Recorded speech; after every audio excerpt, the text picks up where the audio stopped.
Bueno, buenas noches a todos. Bienvenidos al Ateneo Regional. En esta oportunidad, bueno, nos toca ser la provincia anfitriona del primer Ateneo. Antes que nada, bueno, quiero felicitar y saludar a la comisión directiva nueva, cuyo presidente, bueno, es un amigo, obviamente, y un compañero de trabajo, el doctor Morando, el Tato, como le decimos. Y bueno, cuando él me comentó que existía la posibilidad de que fuera el nuevo presidente, la verdad que lo primero que dijimos, bueno, nosotros tenemos que ser los anfitriones del primer Ateneo Regional. Entonces, cuando pensamos, bueno, ¿qué tema podíamos organizar? Dijimos, bueno, un tema que por ahí no tenga tanta difusión. Es un tema de interés para todos, porque la verdad que la obesidad es un tema que nos abarca a todos, tanto endocrinólogos. En esta ocasión puede que haya algún clínico también en el Ateneo, que justamente es una patología muy clínica. Cardiólogos están muy interesados, generalistas, diabetólogos, obviamente que no sean endocrinólogos. Entonces pensamos en la obesidad y tratar de buscarle un enfoque, no solamente desde el punto de vista médico, o sea, de tratamiento, sino también todo lo que tiene que ver con lo psicosocial. Entonces, para esto convocamos a 3 disertantes, que se los...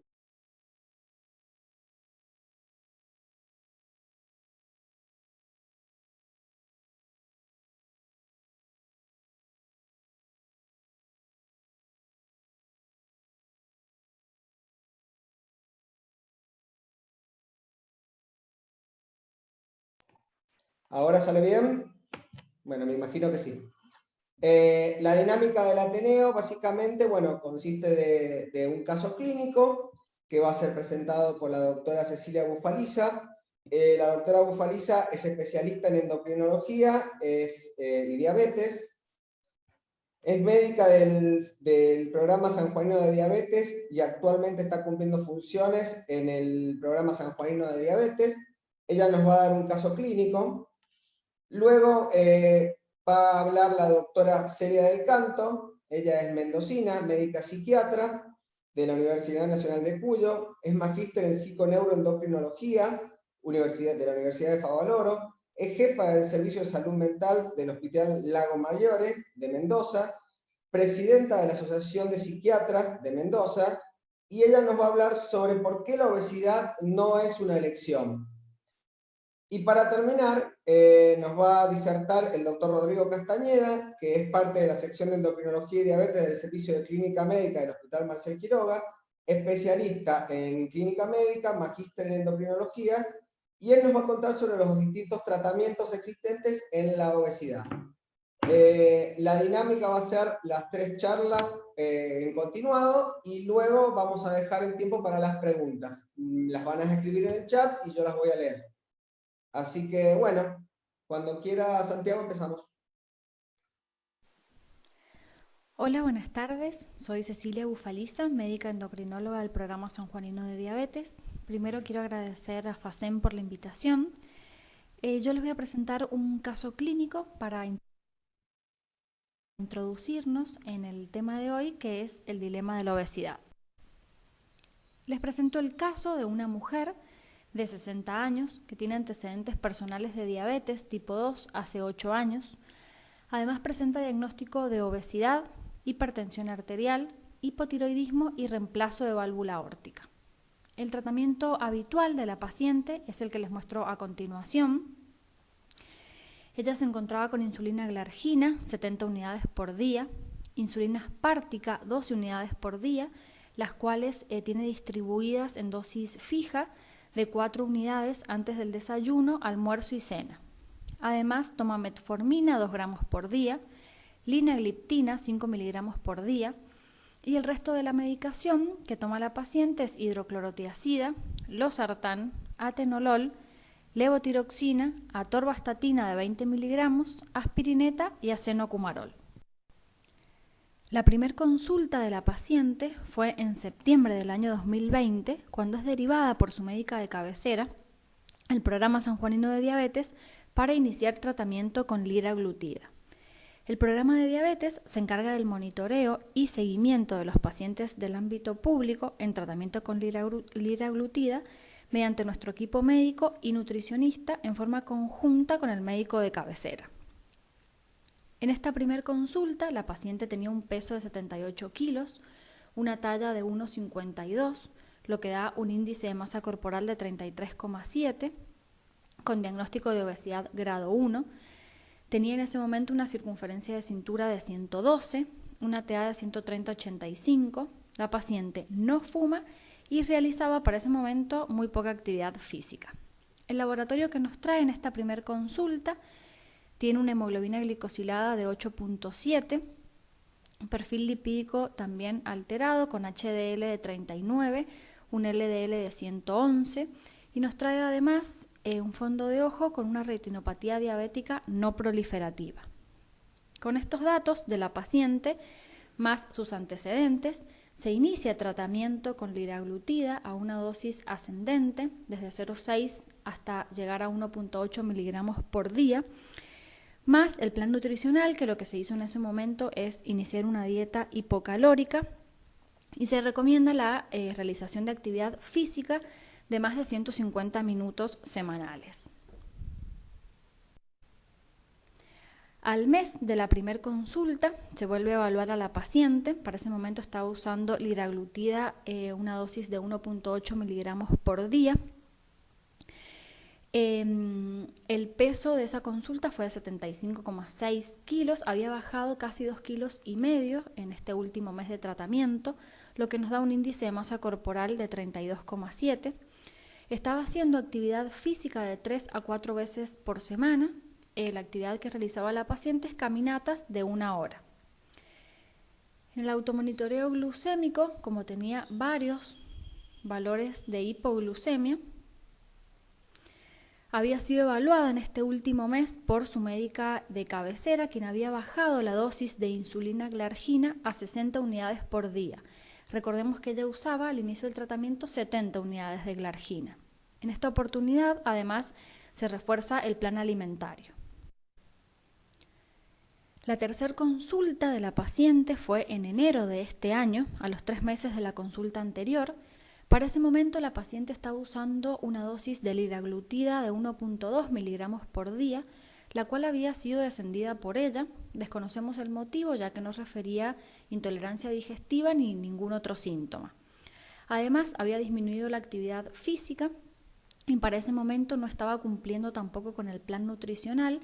Según lo que nos refiere ella, es que por su situación económica se le dificultaba cumplirlo.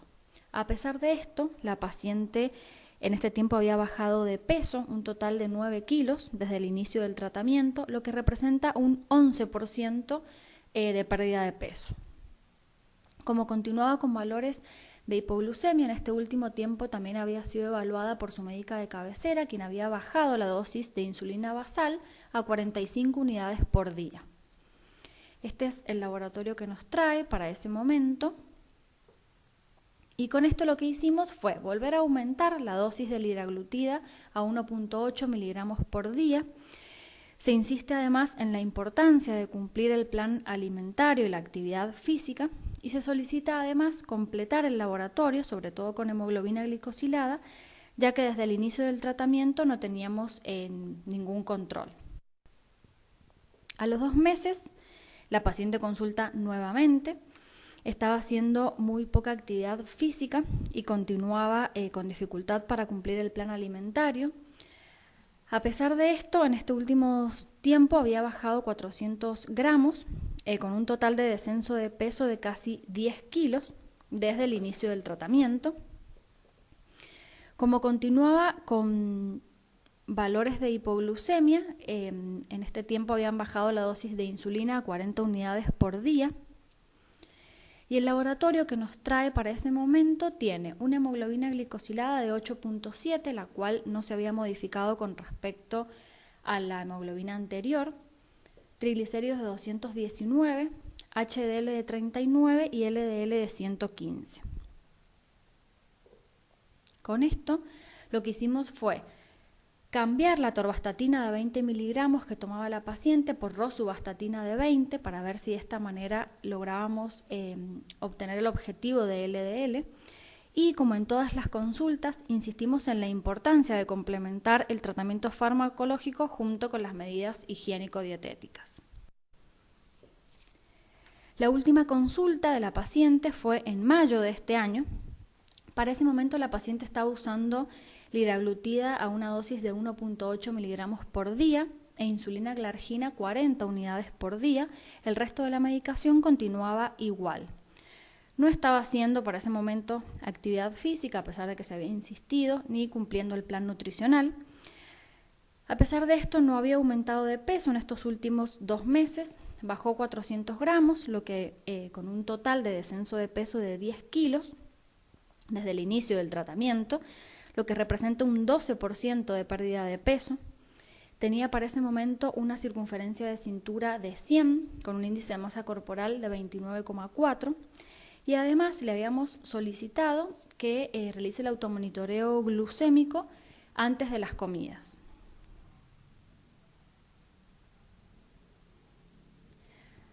Bueno, con estos valores, como vemos que están fuera de objetivo, lo que hicimos fue aumentar la dosis de insulina rápida antes de las comidas, 2 unidades antes del desayuno, almuerzo y cena. Y se sigue insistiendo en la importancia del cumplimiento del plan alimentario y de la actividad física. Bueno, esta fue la última consulta de la paciente y con lo que tenemos hasta acá, nos preguntamos cómo continuar con el tratamiento, si aumentar la dosis de liraglutida a 3 miligramos por día para de esta manera obtener un mayor descenso de peso, si podemos implementar algún otro tipo de plan alimentario, de dieta que nos permita, por un lado, una mayor adherencia y un mayor descenso de peso también. Y por último, evaluar si podemos hablar de un éxito de tratamiento o no. Por un lado, en cuanto al peso, esta paciente se logró un descenso óptimo del mismo. Se logró además disminuir la dosis de insulina basal a casi la mitad de lo que ella usaba al inicio del tratamiento. Pero por otro lado tenemos el control metabólico, el cual no ha mejorado, ya que la hemoglobina glicosilada se mantuvo igual en estos 8 meses que llevamos de tratamiento. Bueno, eso es todo lo que tenemos hasta acá de la paciente. Esa fue su última consulta. Muchas gracias y los dejo con mis compañeros.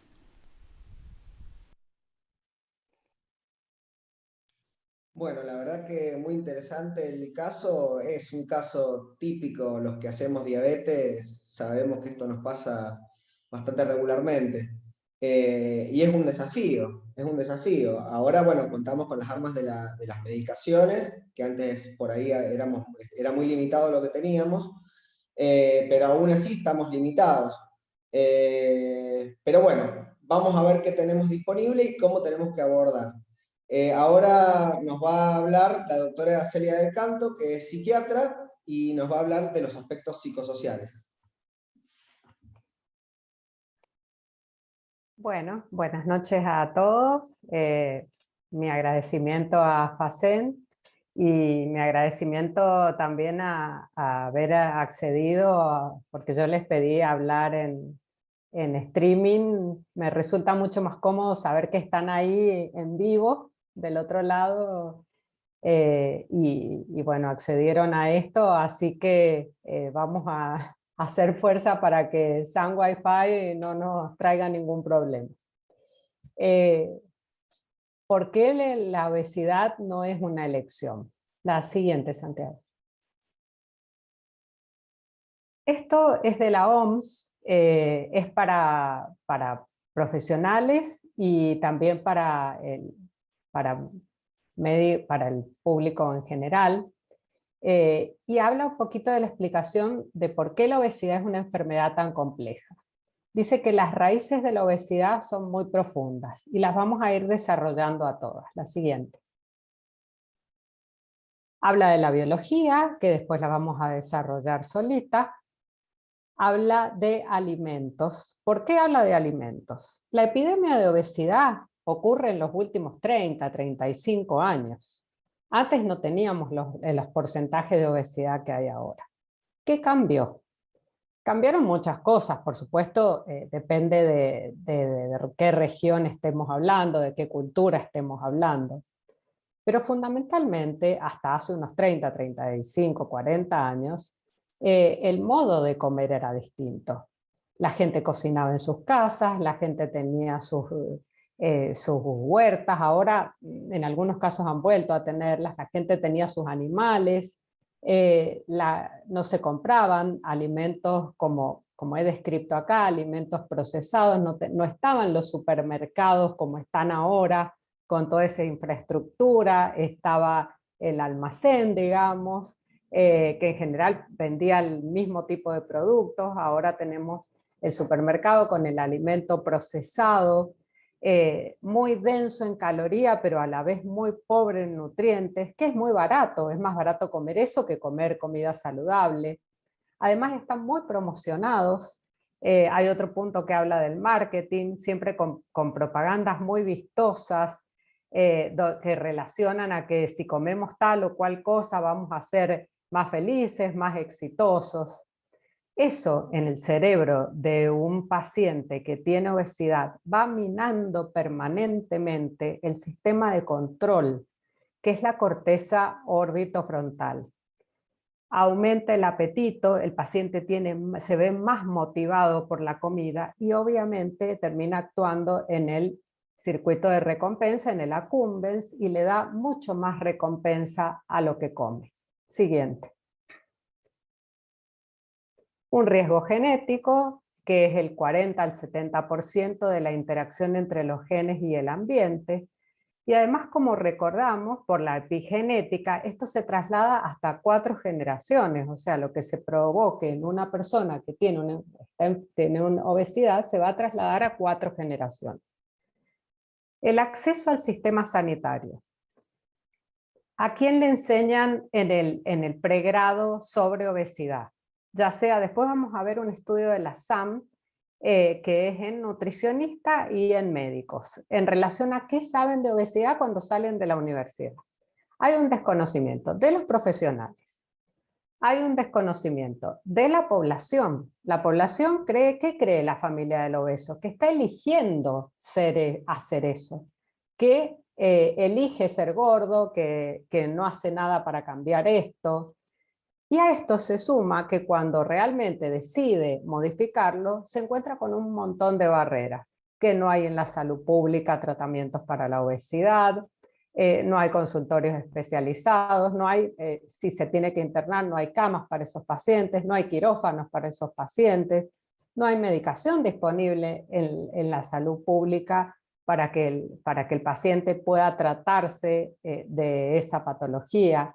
El estigma que sufren, que es otra de las cosas que a ellos los retrae mucho.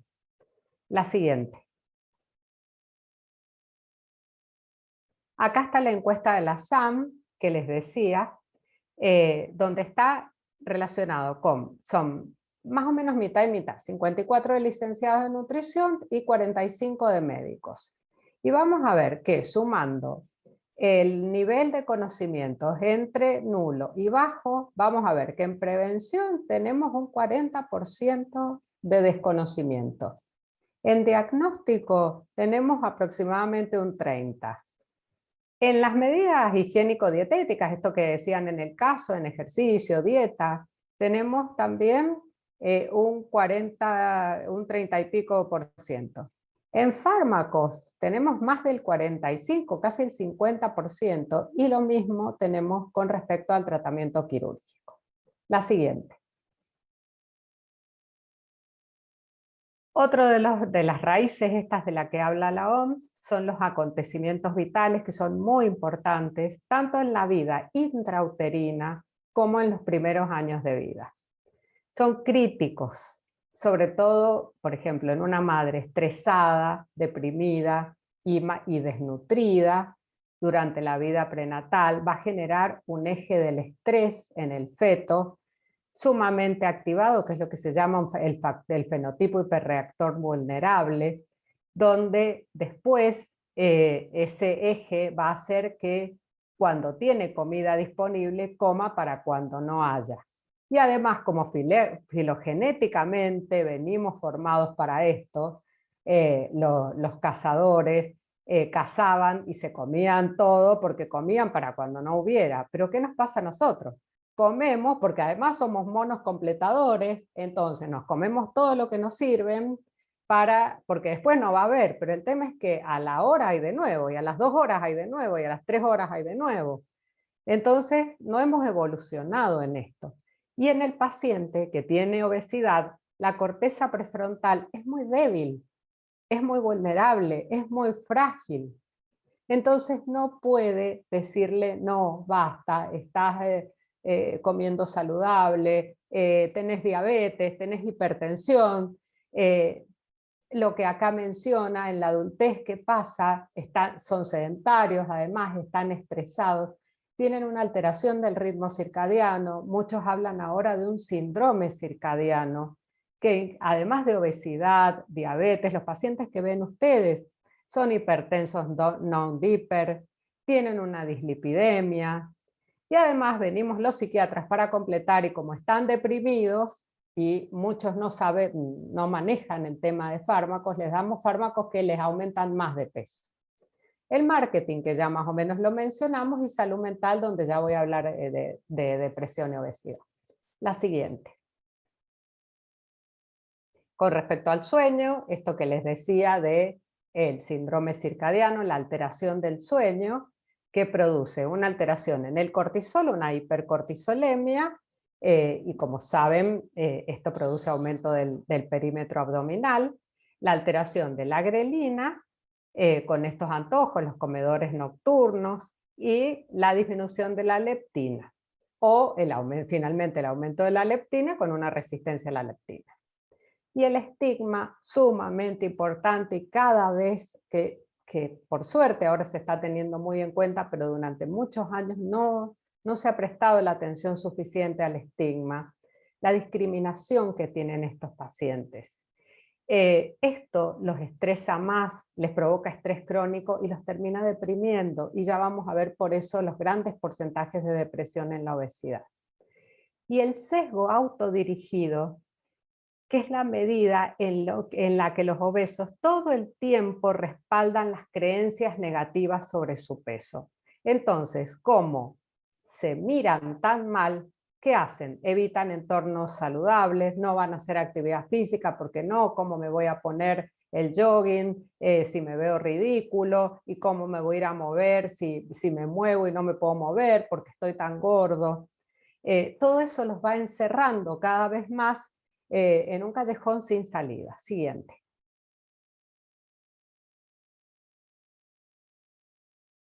Entonces, y esto después está relacionado también un poco con el tema del caso clínico, porque todos ponen lo mejor de sí.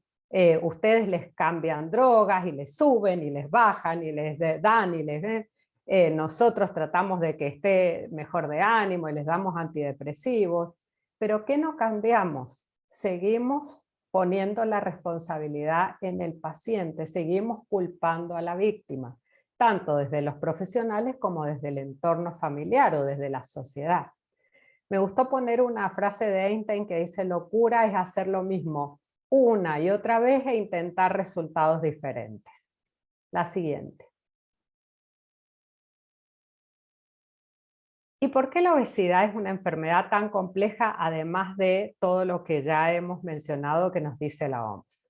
Porque hay dos vías fundamentales que ustedes la conocen muy bien, que son el sistema hipotalámico del hambre, y por el otro lado falta acá el núcleo accumbens, que es el sistema de recompensa, que no sé por qué no sale, Santiago.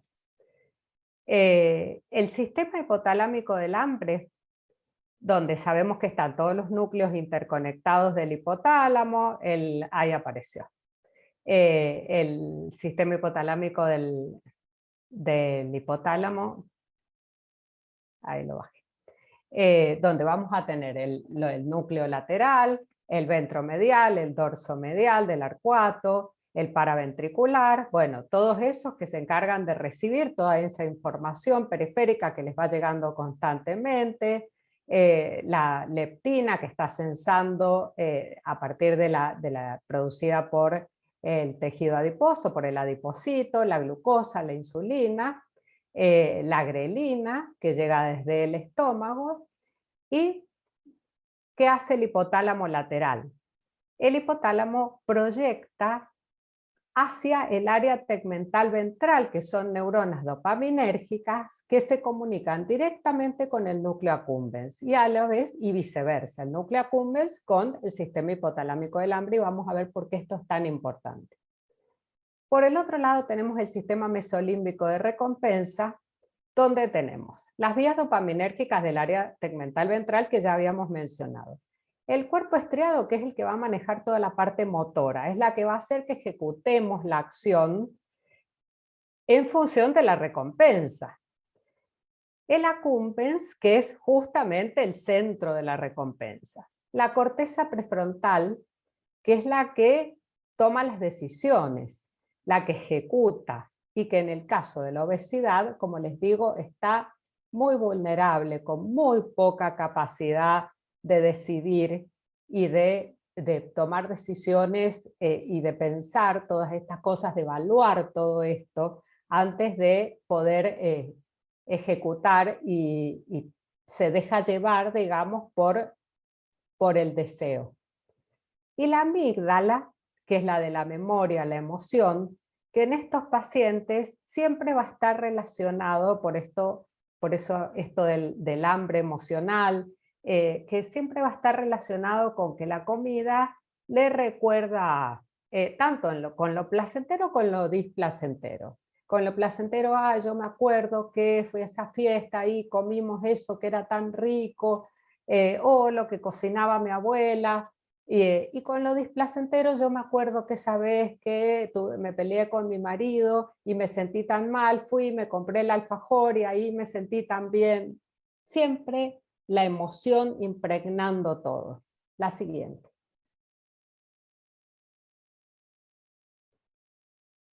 ¿Y cuál es el problema? Porque si esto realmente estuviera tan regulado y el sistema hipotalámico, o sea, el hambre hipotalámico, el hambre de que me baja la reserva calórica y entonces tengo que incorporar alimentos, el hambre de que me como cualquier cosa, el hambre de que, yo siempre doy un ejemplo que es por ahí violento, pero es como para ser bien gráfico, que es el hambre de me como los amigos en la cordillera, o sea, hambre animal.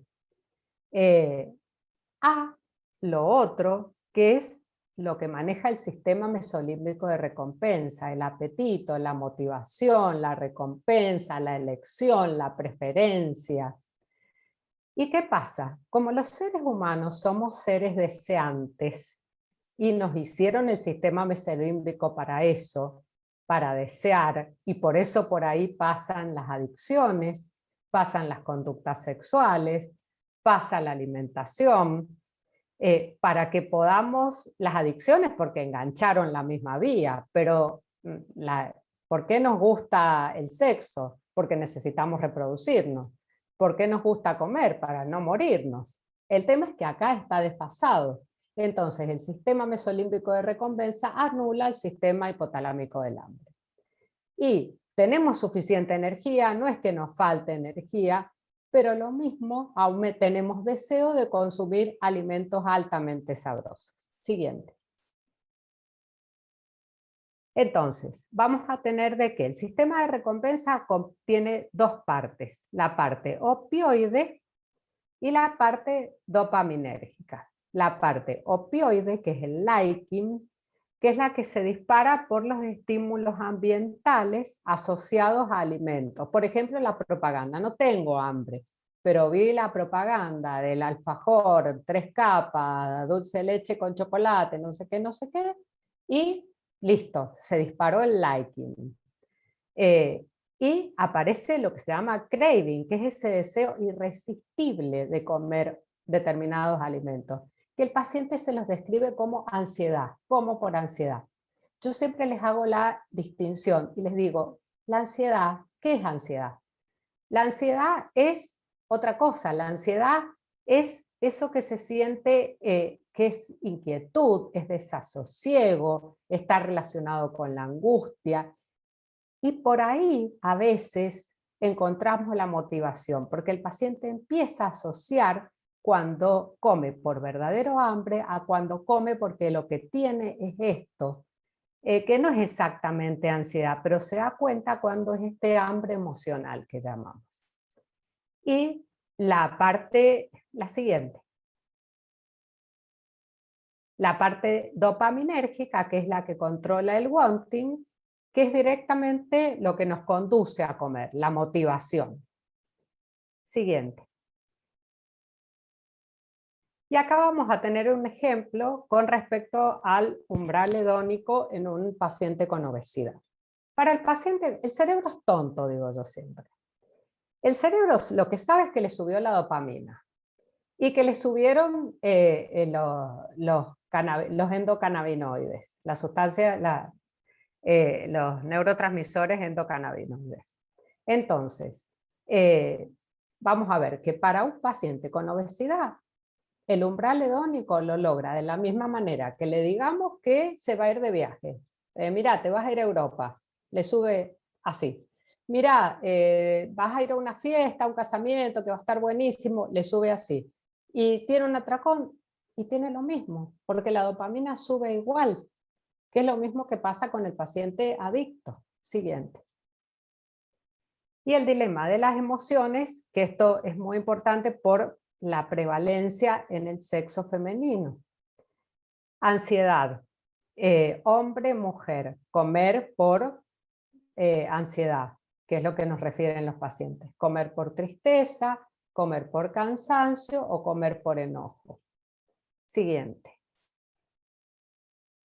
Entonces, ¿qué pasa? ¿Cuál es en definitiva esto que decimos por qué la obesidad es una enfermedad y la obesidad no es una elección, es una elección de un estilo de vida?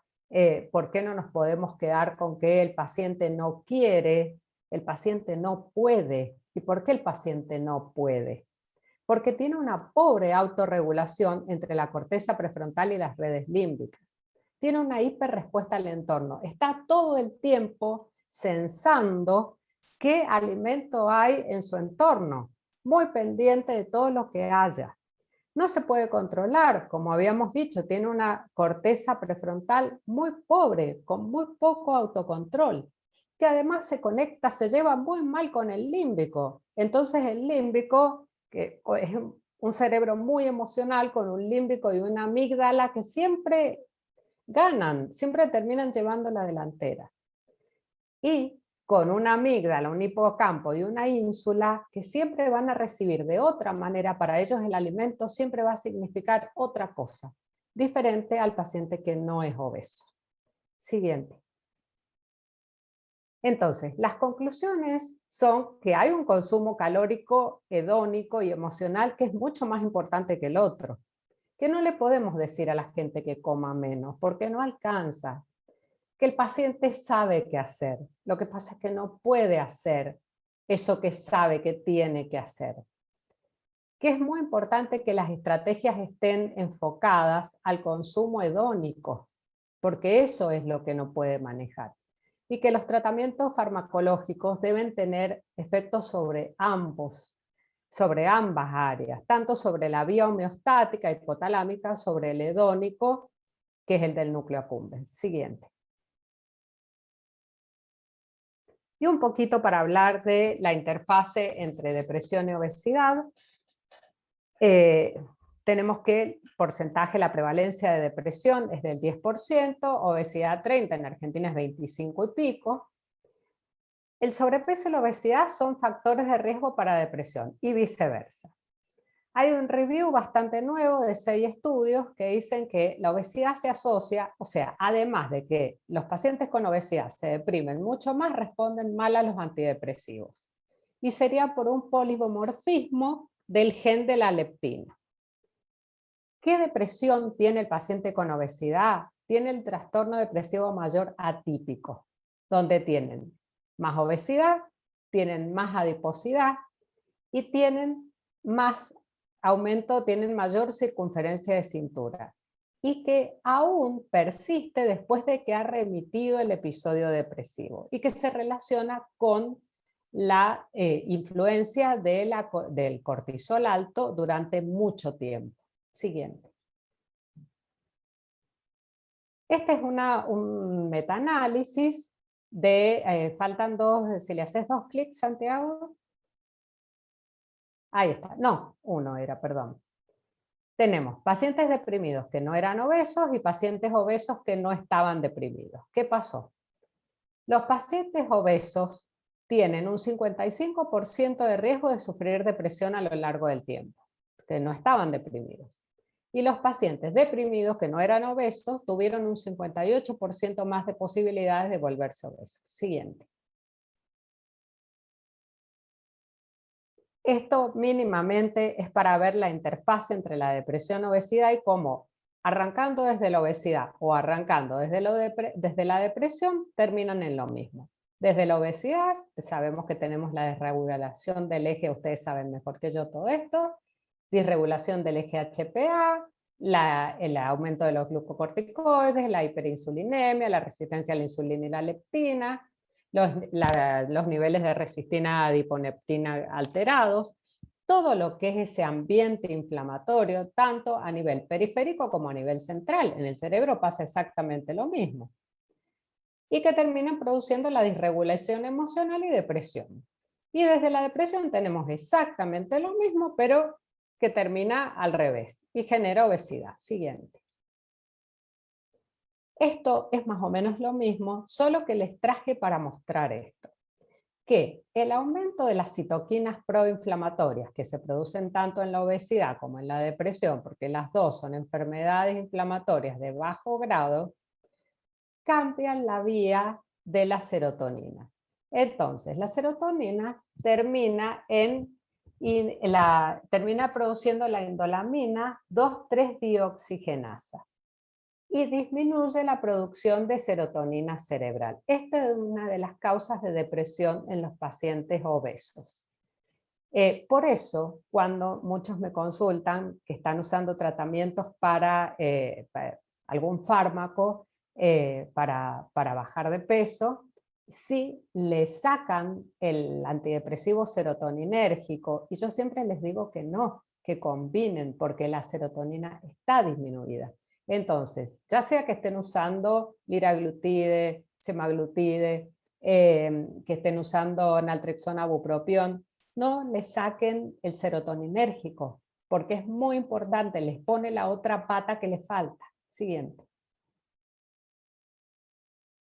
Entonces, más o menos lo que dijimos, que los dos son enfermedades inflamatorias de bajo grado con disregulación del sistema del estrés. Es muy importante porque en los pacientes que remiten, pero que las citoquinas proinflamatorias continúan aumentados después de la remisión de los síntomas depresivos, nos van a indicar que ese paciente probablemente vaya a tener recaídas en la depresión. Es un marcador que se llama de rasgo. La adiposidad central es una fuente de citoquinas inflamatorias que promueve neuroinflamación.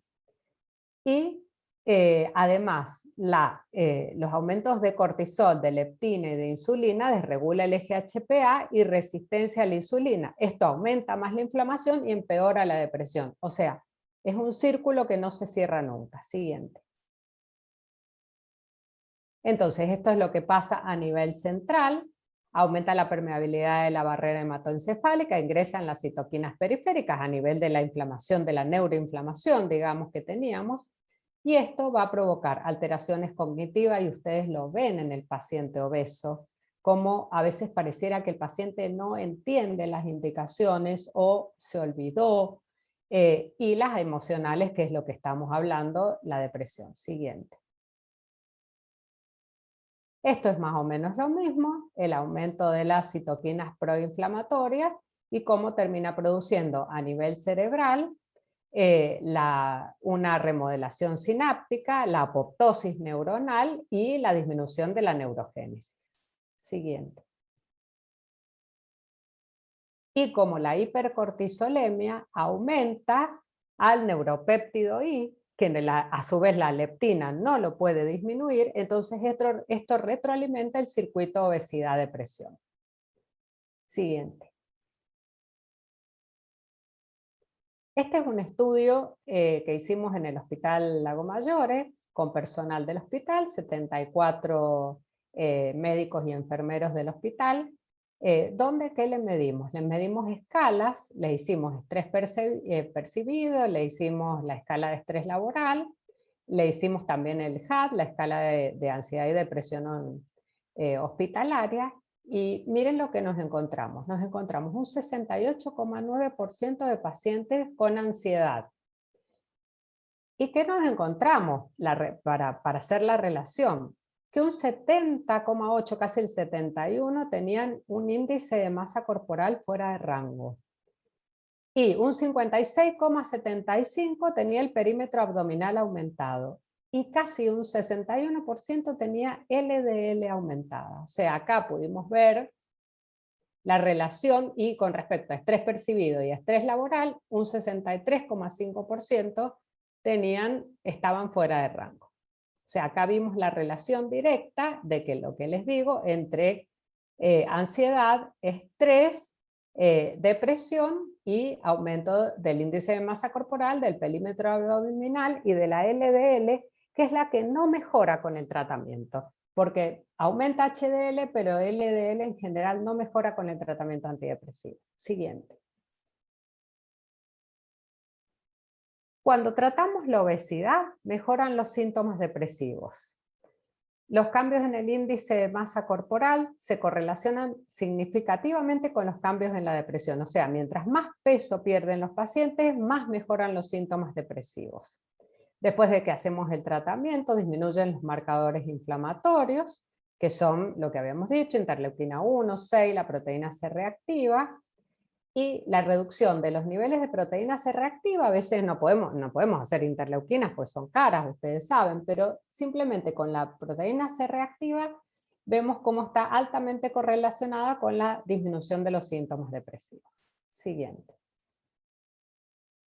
Bueno, y para terminar, una frase que creo que nos grafica mucho esto, que es que las teorías acerca de que las enfermedades son causadas por estados mentales y que son curadas con fuerza de voluntad, que es lo que muchas veces les pide la familia, el entorno, y a veces algunos médicos, ojo, son un indicador de todo lo que no comprendemos acerca de la enfermedad. Muchas gracias. Bueno, muchas gracias, Celia. La verdad que estuvo muy interesante. Bueno, me hace preguntarme si alcanza con medicar al paciente o tenemos que hacer una preconsulta con el psiquiatra, que es lo que se debería hacer y que habitualmente no lo hacemos. Pero bueno, la verdad que he aprendido bastante con tu charla. Bueno, muchas Y gracias. bueno, y ya de las preguntas las dejamos para el final, para ordenarnos. Sí. Y bueno, y ahora la charla va a ser a cargo del doctor Rodrigo Castañeda sobre los tratamientos médicos disponibles que tenemos. Mi nombre es Rodrigo Castañeda.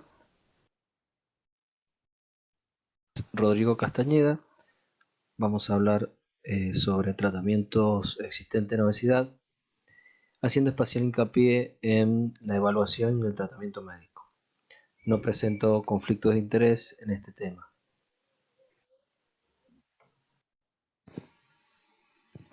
Durante la evaluación del paciente es esencial la interpretación médica del peso, la distribución de grasas y los riesgos para la salud. El índice de masa corporal, que está relacionado con la grasa corporal total y los riesgos futuros para la salud, se recomienda como el mejor método sustituto para capturar la grasa corporal, aunque sabemos que puede sobreestimar la grasa corporal en personas con alta masa muscular. En la diapositiva vemos la clasificación por índice de masa corporal. Aunque las asociaciones causales entre ciertas enfermedades y la distribución de la grasa corporal todavía son un tema de debate, medir la circunferencia de la cintura, además del índice de masa corporal, sigue siendo clínicamente útil para evaluar el riesgo que plantea la distribución de la grasa corporal. La medición de la circunferencia en la cintura es más útil para definir el riesgo en pacientes obesos con un índice de masa corporal de 25 a 35 kilogramos por metro cuadrado. Los pacientes obesos con un índice de masa corporal superior a 35 ya tienen un riesgo elevado, por lo que las mediciones de la circunferencia de la cintura pueden ser menos necesarias para ellos, como vemos en la diapositiva, en la cual a partir de la obesidad clase 2, el riesgo se equipara para los pacientes tengan o no aumentada la circunferencia de cintura.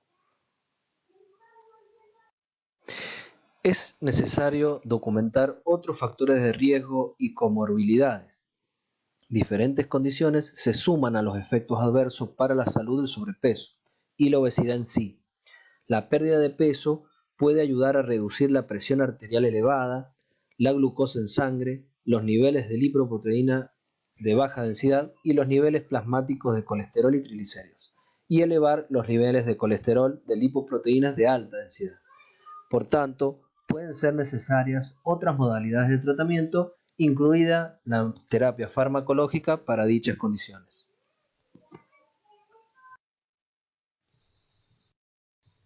Todos los individuos con un índice de masa corporal superior a 30 y aquellos con un índice de masa corporal entre 25 y 29,9, con una circunferencia de cintura alta o uno o más factores de riesgo enumerados anteriormente, son candidatos potenciales para la reducción de peso.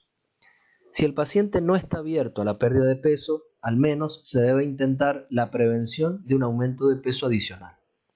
Para algunas personas cuyo peso está en niveles saludables y que no tienen problemas de salud asociados con el peso, también pueden desear perder peso. Estos pacientes necesitan que se aborden sus inquietudes acerca de la dieta, pero no deberían embarcarse en dietas reductoras, ya que no existen indicaciones médicas para que lo hagan, animándolos a mantener su peso dentro de un rango saludable. El control del peso requiere un cambio de comportamiento, lo que no puede suceder sin la aceptación del proceso por parte del paciente. A menudo, quienes corren mayor riesgo de salud debido a la obesidad no son conscientes de la gravedad de sus problemas relacionados con el peso, o los niegan profundamente. Por lo tanto, las consecuencias del exceso de peso, incluidas las implicaciones a largo plazo, deben plantearse y explicarse cuidadosamente. Ayudar a los pacientes a establecer conexiones entre las consecuencias para la salud a corto y largo plazo de su peso actual y las implicancias que esto tendrá en las cosas que le importan, como su familia o la capacidad de participar en actividades que disfrutan, puede ayudar a empoderar pacientes para progresar a través de las diversas etapas del cambio de comportamiento. Para los pacientes que no están listos para actuar, el tema debe posponerse y plantearse nuevamente en la próxima visita, en lugar de abandonar el tema por completo. Los medicamentos recetados son una forma de terapia complementaria, que se puede considerar para aquellos con un índice de masa corporal superior a 30 o un índice de masa corporal superior a 27 si hay una o más comorbilidades presentes, que no pueden perder peso con solo medidas dietéticas. Sin embargo, los medicamentos para bajar de peso son solo complementos en lugar de sustitutos de las dietas reductoras. Y una dieta reductora deberá ser necesaria. La adición de medicamentos para bajar de peso, un régimen de pérdida de peso basada en la dieta, puede ayudar a los pacientes a perder hasta un 10% de su peso corporal inicial. Y la mayor parte de la pérdida de peso ocurre en los primeros 6 meses. El enfoque que utilizan los profesionales de la salud al tratar a los pacientes obesos y ayudarlos a establecer metas es más eficaz cuando no se juzga, se es respetuoso y se es empático. La pérdida de peso saludable es clave para el mantenimiento de peso a largo plazo. Las dietas intensivas, muy bajas en calorías, por ejemplo, menos de 800 calorías por día, producen una pérdida de peso inicial significativamente mayor. Sin embargo, estos resultados a menudo no se mantienen a lo largo del tiempo. Desde la perspectiva médica, una meta de peso ideal es aquella que maximizará los efectos relacionados con la salud y minimizará la alteración de la calidad de vida del paciente. Una pérdida de peso del 5 al 10% en 6 meses, o sea 24 semanas, es alcanzable y lo suficientemente moderada para disminuir algunos factores de riesgo relacionados con la obesidad, como la diabetes, la hipertensión, las enfermedades cardiovasculares y la apnea del sueño. Después de 6 meses de pérdida de peso, los pacientes deben concentrarse en mantener la pérdida de peso mediante una combinación de terapia dietética, actividad física, modificación de la conducta y fármacos. Si tiene éxito, después de varios meses, y esto es importante, pueden comenzar nuevamente un ciclo de pérdida de peso. La mayoría de las personas recuperan 1/3 de su peso perdido en un año y casi la mitad vuelve a su peso original en 5 años. Cuanto más frecuentemente el paciente tiene contacto con su médico o nutricionista, los resultados de pérdida de peso y mantenimiento tienden a ser más exitosos.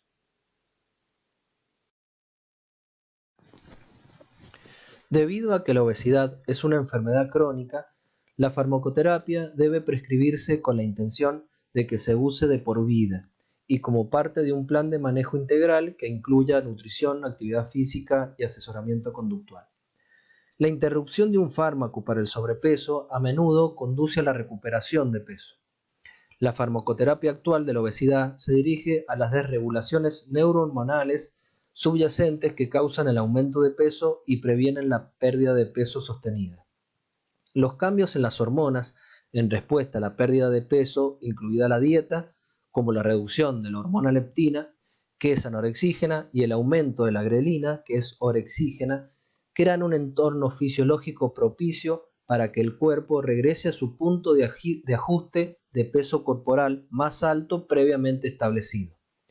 Las respuestas de adaptación adicionales a la pérdida de peso inducida por la dieta que afectan el gasto energético, incluidas las reducciones de tasa metabólica basal, también son un desafío al mantenimiento de la pérdida de peso.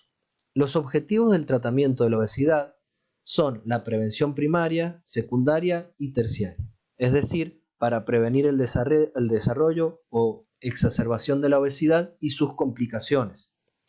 Los ensayos de fase 3 han demostrado consistentemente que los medicamentos logran una pérdida de peso significativamente mayor que el placebo cuando se combinan con modificaciones en el estilo de vida. La eficacia promedio en estos estudios oscila entre el 5 y el 10% de pérdida de peso corporal total. Sin embargo, se ha informado una variabilidad significativa de la respuesta interindividual, incluida la posibilidad de que no haya pérdida de peso, o sea, hay no respondedores, o hasta una pérdida de peso del 20% o incluso más. La Argentina avanzó al promulgar la Ley 26396 en el año 2008, que hace referencia a la obesidad y los trastornos alimentarios. El Ministerio de Salud de la Nación presentó la Guía de Práctica Clínica Nacional sobre diagnóstico y tratamiento de la obesidad en el año 2014. Y se pueden clasificar estos fármacos en tratamiento pensado a corto o a largo plazo. La fentermina es una amina simpático-mimética que incrementa la liberación hipotalámica de noradrenalina. Se administra por vía oral, 1 hora antes o 2 después del desayuno. Las dosis usuales son entre 15 o 30 miligramos con una sola toma diaria y la dosis máxima permitida por la FDA es de 37,5. En Argentina la dosis máxima permitida también es de 37,5. El tiempo máximo de utilización permitido es de 12 semanas. Entre las reacciones adversas tenemos la sequedad bucal, halitosis, constipación, palpitaciones, taquicardia, hipertensión arterial, hipertensión pulmonar, nerviosismo, insomnio, disminución de la libido en hombres y cefaleas. El Masindol es una de las drogas de mayor uso en Argentina para el tratamiento de la obesidad. Según reportes del Ministerio de Salud de la Nación, entre los años 2006 y 2009 recibió este anorexígeno aproximadamente el 10% de los pacientes obesos en tratamiento, pero se notó una reducción de su uso a partir del 2009. En cuanto al mecanismo de acción, es un inhibidor de la recaptación tanto de noradrenalina como de dopamina en la sinapsis de las células neuronales. En relación con la obesidad, actúa a nivel del hipotálamo lateral al suprimir el ritmo de disparo de las neuronas glucosensitivas. Para la Argentina, la dosis diaria no debe superar los 4 miligramos y el periodo máximo de utilización es de 3 meses. En un trabajo reciente realizado en la provincia de Tucumán, se observó que luego de un tratamiento por 12 semanas, 1 miligramo de Masindol diario, se obtuvo una reducción del peso del 4% del índice de masa corporal y del perímetro de cintura de 9 centímetros promedio en hombres y 11 centímetros en mujeres. Además, se detectaron mejorías en los valores de insulinemia, transaminasas y disminución de la esteatosis hepática. En cuanto a los efectos adversos, los más comunes incluyen sequedad de boca, irritabilidad, taquicardia, insomnio, constipación, náuseas, vómitos y disminución de la libido en hombres. Como efectos adversos más severos se cita la hipertensión de la arteria pulmonar.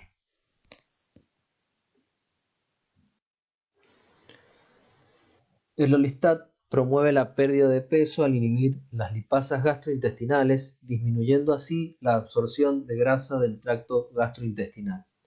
En promedio, 120 miligramos de Orlistat tomados 3 veces al día disminuirán la absorción de grasas en un 30%. Varios ensayos respaldan la eficacia del Orlistat para la pérdida y mantenimiento de peso. Rosner y colaboradores encontraron que los sujetos que recibieron Orlistat perdieron significativamente más peso en el primer año de tratamiento y menos peso recuperaron durante el segundo año de tratamiento que los que tomaron placebo. En pacientes con obesidad y diabetes tipo 2, con o sin tratamiento con insulina, Orlistat dio como resultado un mejor control glucémico determinado a través de los niveles séricos de glucosa en sangre y mediciones de hemoglobina glicosilada. Redujo el colesterol total, el LDL, los triglicéridos y la apolipoproteína.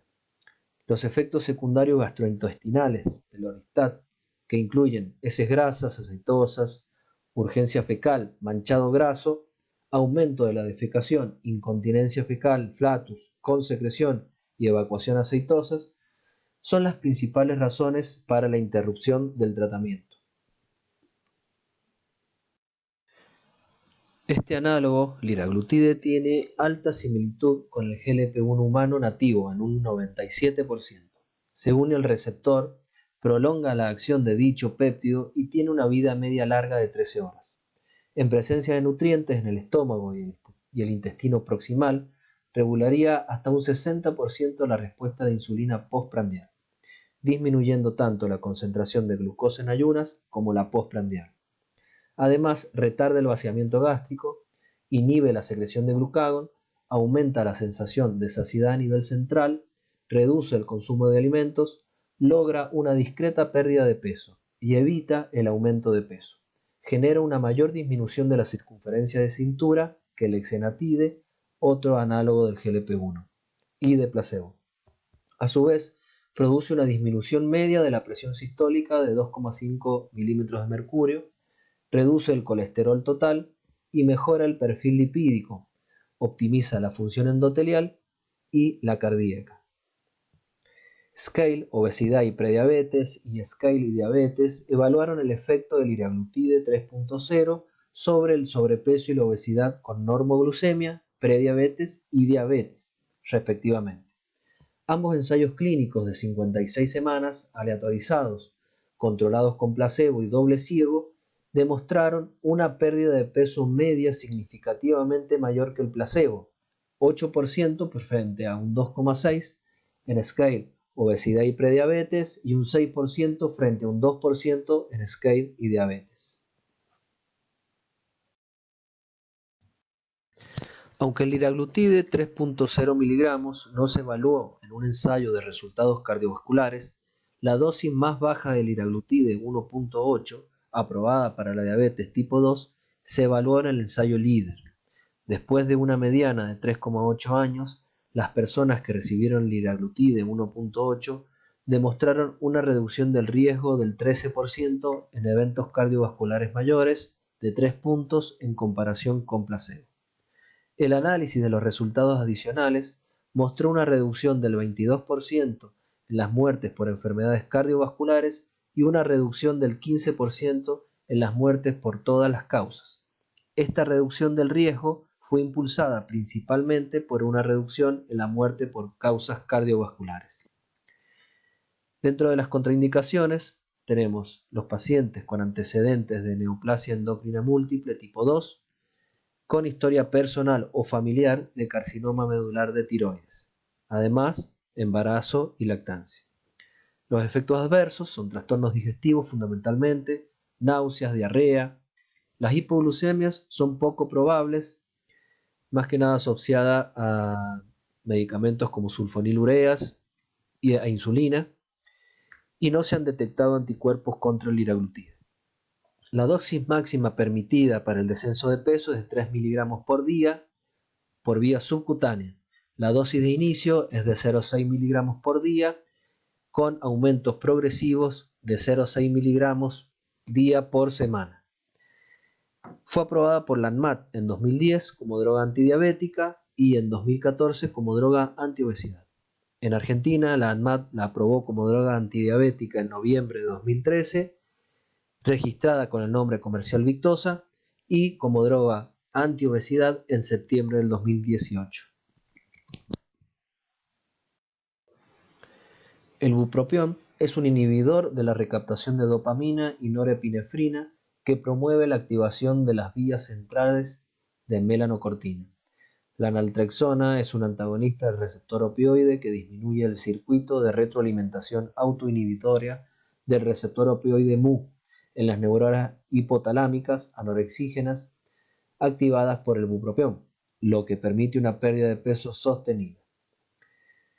En el ensayo CORE-1 de 56 semanas, la pérdida de peso media significativamente mayor ocurrió en pacientes asignados a una dosis de naltrexona 32 miligramos, bupropión 360 miligramos, en comparación con el grupo placebo, y el 48% del grupo de tratamiento activo logró una pérdida de peso igual o mayor al 5% en comparación con solo el 16% del grupo placebo.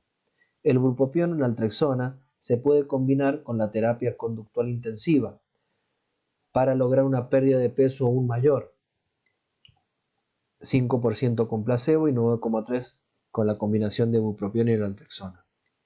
En todos los ensayos CORE se cumplieron los criterios de valoración secundarios de riesgo cardiovascular, incluidas mejoras mayores estadísticamente significativas en la circunferencia de cintura, la grasa visceral, el colesterol HDL y los niveles de triglicéridos en los participantes tratados con la dosis de bupropión 360, naltrexona 32 miligramos, en comparación con participantes tratados con placebo.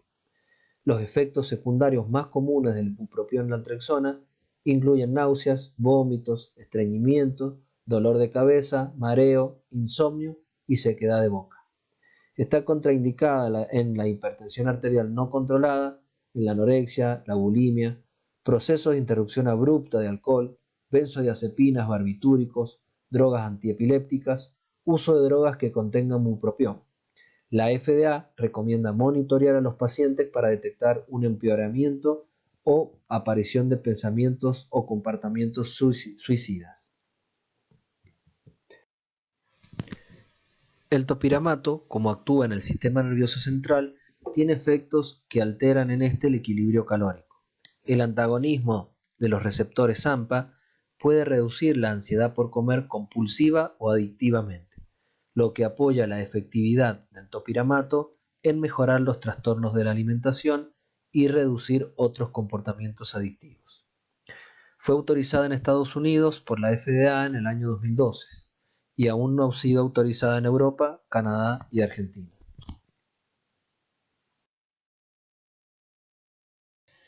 En cuanto a otros medicamentos a tener en cuenta en este contexto, por ejemplo la metformina, ya que en el histórico programa de prevención de diabetes, DPP, 3.234 pacientes sin diabetes tipo 2, pero con hiperglucemia postprandial y en ayunas, fueron asignados al azar a intervención intensiva en el estilo de vida, metformina o placebo. La intervención intensiva en el estilo de vida consistió en una meta de pérdida de peso del 7% con 150 minutos por semana de actividad física y una dieta baja en grasa. Después de un seguimiento promedio de 2,8 años, los pacientes del grupo de metformina lograron una mayor pérdida de peso que el placebo, pero menos que los pacientes con intervención intensiva en el estilo de vida. La pérdida de peso promedio fue de 0,1 kg placebo, 2,1 kg metformina y 5,6 en la intervención del estilo de vida. Por tanto, la metformina se considera un fármaco de primera línea en el tratamiento de pacientes con diabetes tipo 2 y obesidad. No así, no estaría, digamos, indicado en el tratamiento sin diabetes, pacientes sin diabetes. En cuanto a pacientes diabéticos insulinos requirientes, tener en cuenta que dosis superiores a 0,5 unidades por kilo pueden estar indicando una hiperinsulinización basal. Eso está sugerido en las guías 2021 de Diabetes Care. Por ende, dosis mayores, basales mayores a 0,5 unidades por kilo podrían dificultar el descenso e incluso producir aumento de peso en estos pacientes. El semaglutide, un análogo GLP-1 de inyección subcutánea semanal, fue evaluado en adultos con sobrepeso u obesidad una vez por semana en dosis de 2,4. En comparación con placebo, utilizando en ambos grupos la terapia intensiva conductual, dieta baja en calorías, presentando un descenso de peso estadísticamente superior en pacientes tratados con semaglutide, con un 16% versus un 5,7% a la semana 68 para pacientes tratados con placebo. Recientemente la FDA aprobó este fármaco para tratamiento para la obesidad en Estados Unidos. En Argentina es un fármaco que está aprobado para el tratamiento de diabetes en Argentina. Y para concluir, saber que la obesidad es una enfermedad crónica multifactorial que favorece la aparición de enfermedades asociadas como diabetes tipo 2, hipertensión arterial, dislipemia, enfermedades cardiovasculares y algunos tipos de cáncer. Condice a una calidad de vida deficiente y una mayor mortalidad global. En los últimos 20 años se produjo un enorme incremento en la prevalencia mundial de obesidad. La farmacoterapia bien usada debería tener una participación más activa en la estrategia terapéutica para combatir la obesidad, dado que numerosos ensayos clínicos aleatorizados demostraron la eficacia de los fármacos antiobesidad a lo largo del tiempo. Dado el tiempo dispuesto para la charla, quedan pendientes temas como cirugía bariátrica, dietas y ejercicio a tratar en los próximos Ateneos.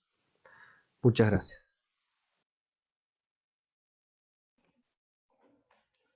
Bueno, la verdad que muy lindas las charlas, los quiero felicitar a los tres, la verdad que han sido fantásticas.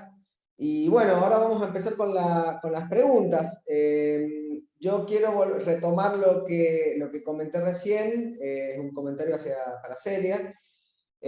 Justamente me pregunto, a partir del 2018 que se aprobaron estas dos nuevas drogas, no nuevas, pero se aprobaron para el uso en obesidad, acá en Argentina, que vienen demostrando ser bastante beneficiosas, yo me pregunto si alcanza con solamente darle la pastillita, así como el paciente viene y busca la pastillita milagrosa, que le salve su obesidad, le cure su obesidad. Nosotros los médicos también buscamos la pastillita milagrosa, porque me parece, por lo menos los que no hacemos los que no tenemos un enfoque psiquiátrico o psicológico, por ahí buscamos resolver un problema con una pastillita, y me pregunto si alcanza. No sé qué opinión tenés vos de esto, Celia. No, para nada. El tratamiento tiene que ser multidisciplinario. Eh, Nos pasa aún yo trabajo en un hospital público, eh, que no, hay dos hospitales en Mendoza, uno es el Hospital Central, donde se hacen algunas cirugías bariátricas, y en el hospital que estoy yo, que es el Hospital Lago Mayores, hace un tiempo que empezamos a hacer algunos tratamientos clínicos de la obesidad, a partir de ver que los diabetólogos, los cardiólogos, los psiquiatras compartíamos los mismos pacientes. Eh, es más, a partir de mirar las salas de espera, que por ejemplo el paciente que venía al neumonólogo por apneas se quedaba dormido, y a la vez ese era el paciente del endocrinólogo, del cardiólogo, el mío. Hicimos dos cosas: empezamos a tratar clínicamente la obesidad, y creamos la unidad de sueño con las herramientas que nos permite el hospital público, obviamente. Eh, es más, se ha sumado, está el servicio de nutrición, por supuesto, un profesor de educación física que tiene muy poquitas horas, pero va una vez por semana y hace hacer algunas actividades físicas y les da otras para que ellos puedan hacer en la casa. No existe tratamiento para la obesidad que no sea multidisciplinario. O sea, no es viable. Bien. Acá hay una pregunta. Preguntan, dice, la mayoría de las veces los pacientes que nos consultan porque desde que están tomando antidepresivos aumentaron de peso y sobre todo la circunferencia abdominal. ¿Qué hacemos? Bueno, yo dije en un momento que muchas veces nosotros los psiquiatras aumentábamos de peso a los pacientes. Y por eso es tan importante manejar cuáles son los antidepresivos, los antipsicóticos, los anticonvulsivantes que se pueden utilizar y tener en cuenta, porque muchas veces esto no se sabe, no todos los psiquiatras. En mi caso, yo hago psiquiatría de enlace, que es la psiquiatría del Hospital General, y obviamente nosotros estamos todo el tiempo trabajando con el clínico, con el endocrinólogo, y tenemos un paciente con muchas comorbilidades al cual tenemos que tener en cuenta las interacciones cardiovasculares, de que no aumente de peso, que no tenga depresión respiratoria, pero muchas veces el psiquiatra que no tiene este manejo no tiene en cuenta estas cosas. Y por supuesto que hay mucho, ni hablar de ¿se acuerdan los tricíclicos, los viejos tricíclicos, el paciente que y que, ojo, no solo el psiquiatra, muchas veces el clínico, el paciente tiene dolor, le voy a poner 25 miligramos de amitriptilina. 25 miligramos de amitriptilina y 25 kilos en un año. Entonces, ¿qué pongo en la balanza? Hay antidepresivos, como muchos inhibidores de la recaptación de serotonina, que no aumentan de peso.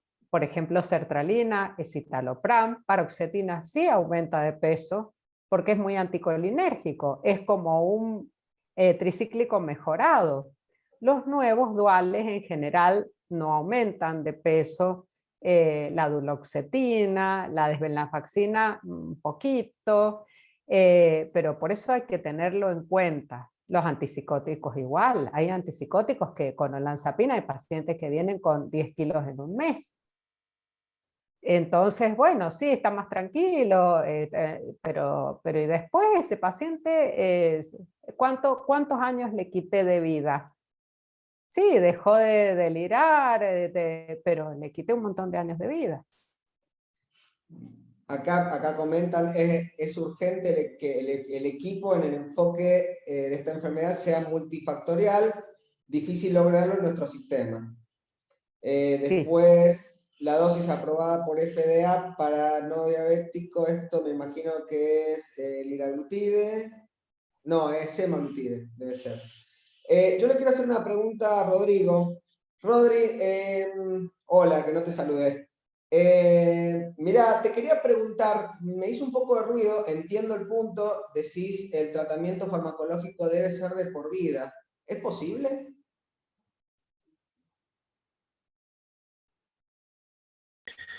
En realidad lo que se sabe es que, por lo general, un porcentaje importante de pacientes que suspenden el tratamiento farmacológico, al año aumentan un porcentaje, digamos, su peso y a los 2 años casi recuperan el peso inicial.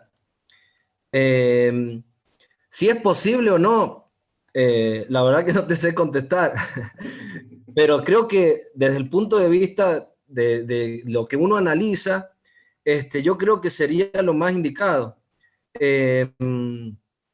No sé la experiencia personal de cada uno, pero y por eso en la valoración del paciente, el primer desafío es lograr el porcentaje óptimo para mejorar el estilo de vida y la salud del paciente.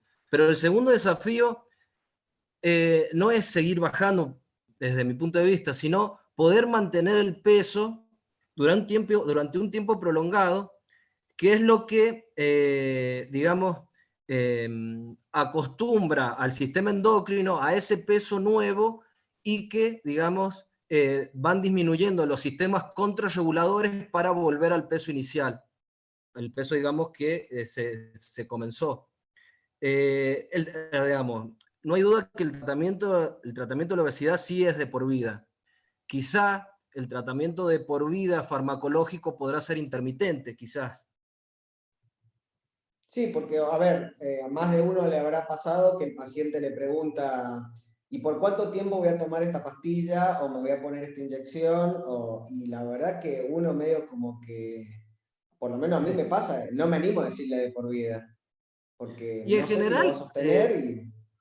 sí, la palabra de por vida, ¿viste? Uno trata de no decirla nunca, porque es deprimente, digamos. Pero sí, creo que sí, que el tratamiento de la obesidad es permanente, es crónico y que los fármacos cada vez más van a cumplir un rol muy importante en este tratamiento, por supuesto, Bien. ¿no? Todos sabemos. Bueno, acá hay una pregunta, dice, en relación al tratamiento farmacológico de la obesidad, ¿tendrías en cuenta algún perfil de paciente, por ejemplo, un patrón de alimentación para indicar más indol? Le pregunto a los dos, tanto a Celia como a Rodri. Yo, digamos, en primera instancia, saber que el Masindol es un tratamiento que está aprobado en el corto plazo. Este, digamos que se puede dar, se podría decir como de ataque. Eh, la verdad que no es un fármaco que yo elijo habitualmente, eh, porque digamos, con este perfil de que el paciente es crónico y el tratamiento es permanente, no es un fármaco que elijo inicialmente, digamos, como para tratar a los pacientes. Celia, ¿tenés algo para opinar? Sí, no, yo tampoco. A ver, yo en general no indico el tratamiento farmacológico de la obesidad. Esto se hace en equipo. Sí, como naltrexona, bupropión son dos drogas que conozco muy bien desde antes, o sea, porque bupropión lo hemos usado hace muchos años como tratamiento del tabaquismo. Y es un antidepresivo que yo usaba personalmente mucho por esta cuestión de que no aumenta de peso. Es muy desinhibidor, es un antidepresivo muy dopaminérgico, muy activante, entonces lo usábamos previamente en el tratamiento de la depresión y la naltrexona la usábamos para el tratamiento del alcoholismo, así que eran dos drogas conocidas desde la psiquiatría. En este caso, en general, con el equipo, lo que yo muchas veces hago es supervisar las interacciones, porque muchos de estos pacientes tienen muchos psicofármacos. Entonces, lo que yo hago es supervisar las interacciones. Porque al principio, bueno, es nuevo, está en la Argentina hace relativamente poco, hace un par de años, y al principio le teníamos mucho miedo a las interacciones, y de a poco fuimos viendo que no había problema, hay pocos fármacos con los que no se puede usar, pero que en general con estabilizadores de ánimo no hay problema, con algunos antipsicóticos no hay problema, bueno, no se puede usar con tamoxifeno, no se puede usar con un par de antipsicóticos, que ya tampoco los usábamos por una cuestión de toxicidad cardiovascular. Eh, pero yo no indico Imazindol, no jamás lo indicaría. O sea, me parece que es el ejemplo de la amitriptilina, eh, ¿cómo se dice? Desvestir un santo para vestir otro. O sea, no sería una droga que recomendaría. O sea, Celia, vos dirías que, no sé si estoy bien, pero este tipo de tratamientos no serían una contraindicación en pacientes con patología psiquiátrica crónica, No, aguda, por ahí para sí. nada. A ver, No. esto que habla de que, bueno, hay que tener precaución en pacientes con ideación suicida o pacientes, esto es una advertencia de clase. Cualquier antidepresivo, si ustedes agarran el prospecto de fluoxetina, va a decir lo mismo. Porque el paciente que está con una depresión inhibida, que ya es raro encontrar un paciente con una depresión inhibida, el que antes se llamaba melancólico, el que está tirado en la cama, en general no es ese el paciente no está así, pero era para no desinhibirlo y que por ahí el antidepresivo le diera el ánimo para ir y comprarse el revólver y matarse. Pero no lo usamos muchísimo. A ver, porque aparte la comorbilidad es altísima. Y como les digo, hay que usarlo yo por ejemplo jamás le saco el serotoninérgico. Bien. O sea, Y Sergio, Rodri, te hago perdón. sí, no, iba a comentar de que lo que comentaste al principio acerca de pedir una valoración por el psiquiatra, creo que no quedan dudas que este tipo de medicamentos las requiere, porque son medicamentos que nosotros, por ejemplo, el liraglutide, nos es más fácil conocer su mecanismo farmacológico porque actúa sobre hormonas, digamos. En cambio, bupropión, naltrexona, son medicamentos psiquiátricos. Entonces, es fundamental ahí el asesoramiento del psiquiatra. Bien. Y te hago una pregunta, vos que tomaste el tema medicación. Lo que a mí me gustaría saber es si el tratamiento hay que individualizarlo, distintos tipos de droga, de acuerdo al tipo de paciente, al fenotipo del paciente. Paciente hipertenso, paciente, no sé, ¿hay algún tipo de valoración previa que se puede hacer y para individualizar el tratamiento o se le puede dar cualquier droga a cualquier paciente con obesidad? No, por supuesto que hay que tomar en cuenta, digamos, digamos, el paciente individual. Sí saber que bajar de peso demuestra la mejoría en todas las comorbilidades metabólicas, ¿no? Eso siempre bajar de peso es bueno. En general, con las drogas aprobadas no hay grandes sorpresas, siempre y cuando se tengan en cuenta digamos, interacciones y contraindicaciones de cada droga.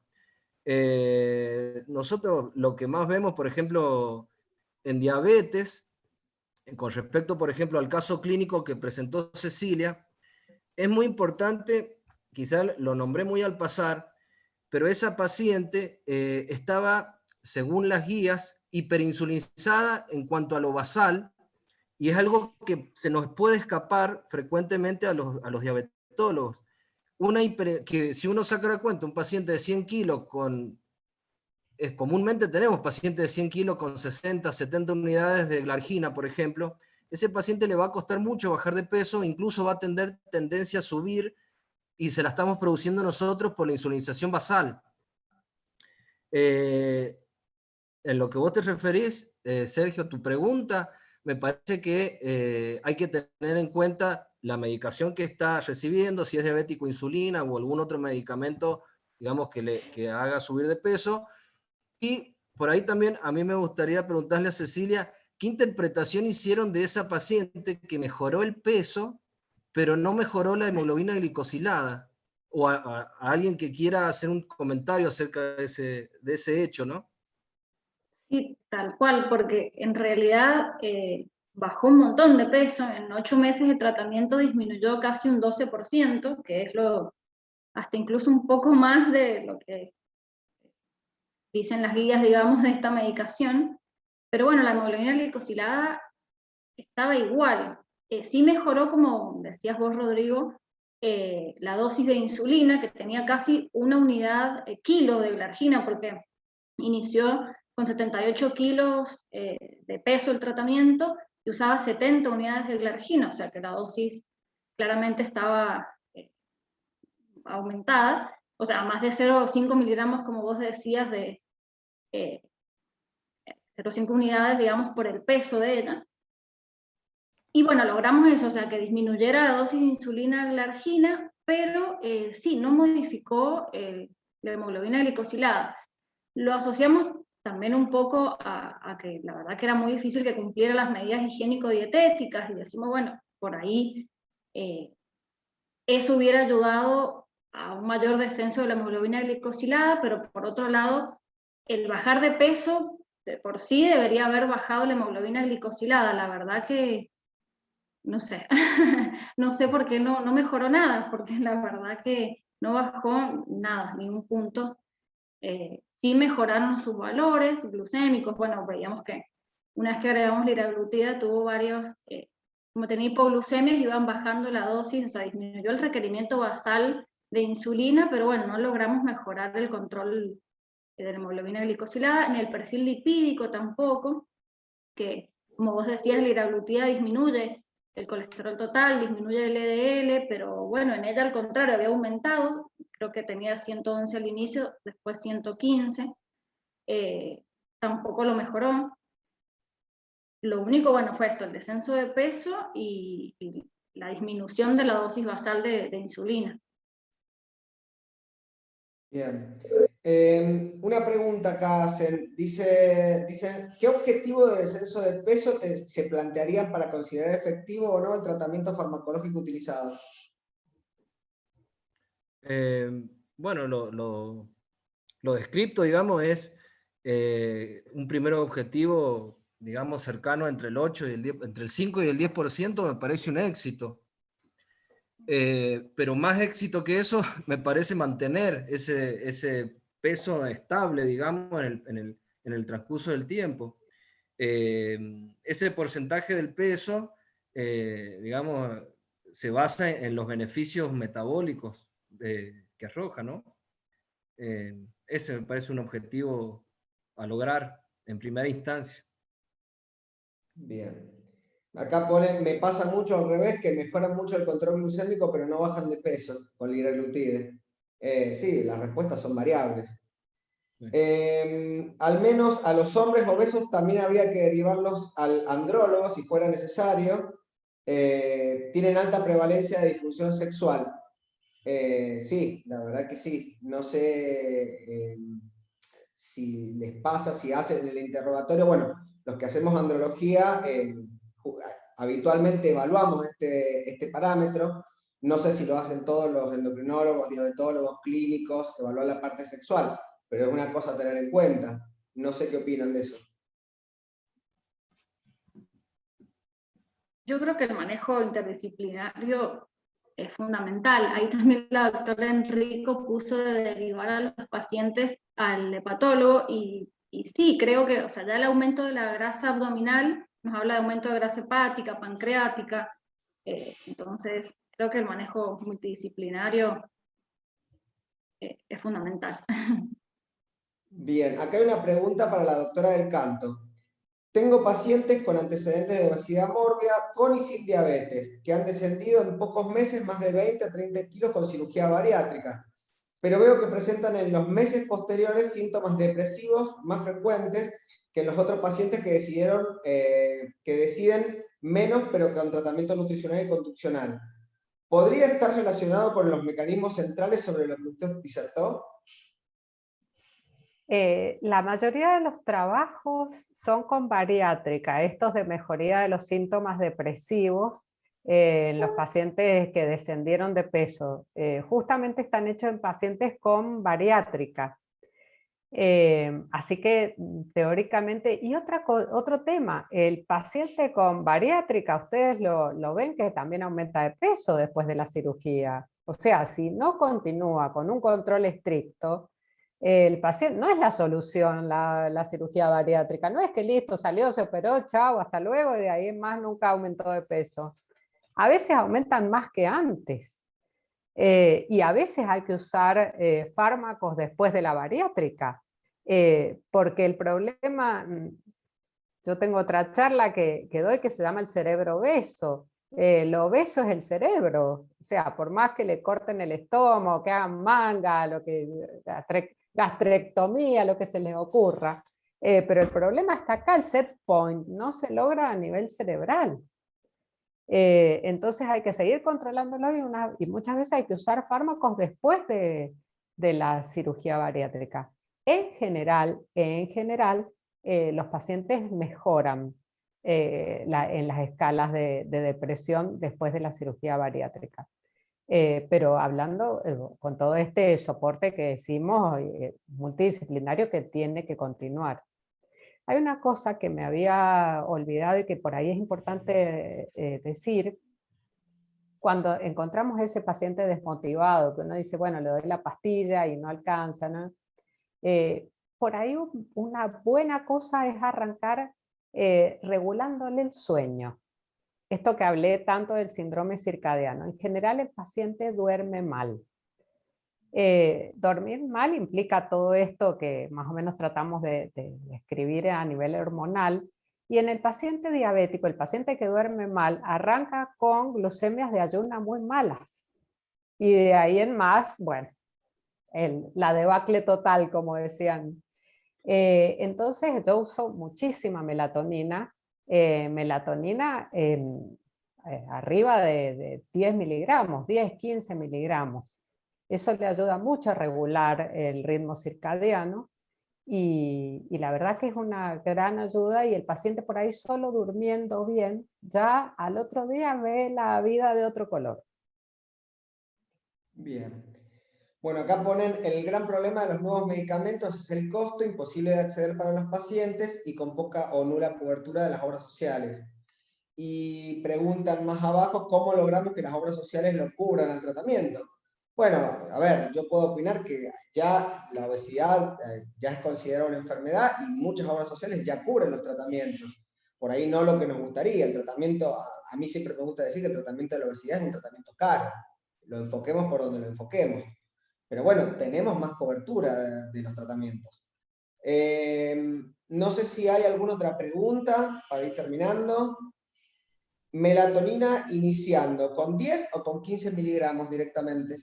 Yo en general inicio con, la melatonina viene de 3 miligramos acá, y en general inicio con 9. Y a veces después les hago preparar, depende, porque si no, la verdad que ha aumentado muchísimo, parece que se han avivado, porque antes era muy barata y ahora está cara, entonces les sale muy caro, entonces hago preparar en las farmacias 10, 15, dependiendo cómo estén. Cardinali les diría que den de 30 para arriba.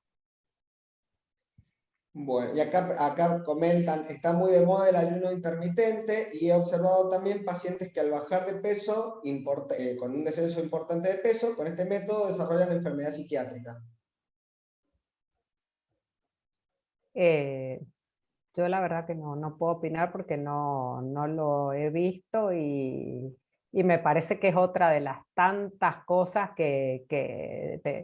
a ver, el paciente en algún momento era la dieta de la no sé qué, la de la luna, la del huevo, la escardale, y ahora es la del ayuno intermitente. Es otra de las tantas cosas que van buscando los pacientes como soluciones mágicas, y que no, quizás la depresión esté relacionada más a una cuestión de frustración.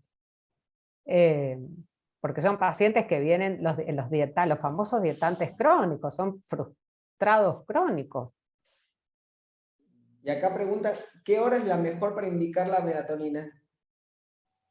En general, 1 hora, porque la idea es que no se acuesten pues yo les digo a mis pacientes, ustedes tienen vida de vedette, porque se acuestan a las 3 de la mañana y al otro día duermen hasta el mediodía. Entonces le digo, no, eso ya no va más. Entonces en general les digo 10, 11 de la noche, demora 1 hora y media más o menos en hacer efecto. Pero la idea es que no se van a dormir con melatonina, sino que les va a empezar a regular el ritmo circadiano. Y que después, algunos sí, en la primera noche ya lo notan muchísimo, otros no, otros demora un poco más. Bien, y acá hacen una pregunta muy interesante. ¿Qué opinan de dosis intermedias de Naltreva? Por ahí no dar la dosis plena, sino dar la mitad de dosis. A mí me ha pasado que por ahí el paciente me acusa alguna intolerancia o, bueno, mismo el insomnio. ¿Son efectivas las dosis intermedias? En mi experiencia, yo he visto muchísimos especialistas en obesidad que por ahí consultamos y que se quedan en 2, por ejemplo, uno en la mañana y uno en la tarde. Y con eso el paciente responde y empieza a bajar y no hay que subir más porque está bien esa dosis. Rodri, Ceci. Sí, sí, igual tanto con Altreva como por ahí con Victoza. Por ahí hay pacientes, no es lo más frecuente en mi caso.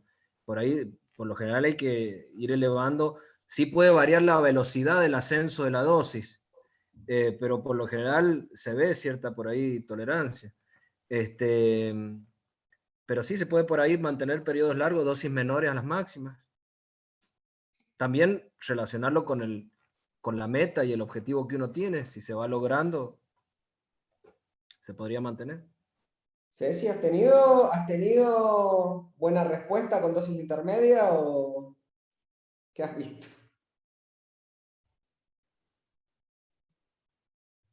El micrófono de la doctora Bufalice. Ahí está, no podía sacar el micrófono. Ahí está. Bueno, es un poco lo que decía también con el caso de esta paciente, de que con dosis no máxima de liraglutida a 3 miligramos, logró un descenso de peso importante, pero bueno, todavía no cumplía con el objetivo tampoco de el índice de masa corporal, 29, algo era el último, no me acuerdo.